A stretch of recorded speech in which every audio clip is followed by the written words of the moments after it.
Calocera cornea de 2 mm de diamètre à 2 cm de longueur, peu spectaculaires par leur dimension mais au coloris flamboyant.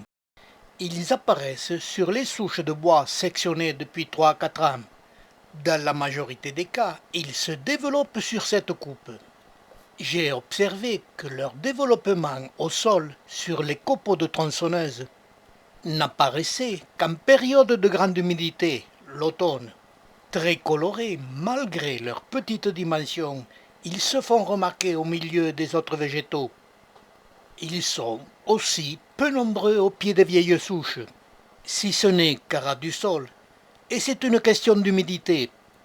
J'ai remarqué pour la plupart des cas qu'ils se développent sur les parties tendres que forment les anneaux annuels de la pousse d'un arbre.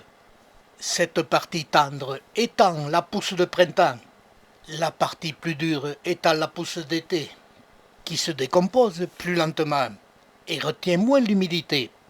Ayant observé cette particularité, sur plusieurs souches, je pratiquais une petite saignée profonde de 3 à 4 cm.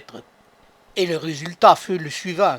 Cette espèce apparaissait dans ces saignées, alors qu'ailleurs ils étaient absents. Ces saignées retiennent l'eau et créent une atmosphère humide.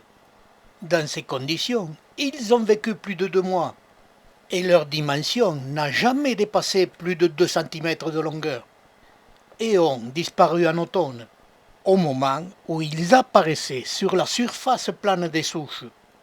Cette surface plane, battue par les vents, inondée de soleil, ces deux éléments ont vite déshydraté les champignons qui n'ont survécu qu'une dizaine de jours.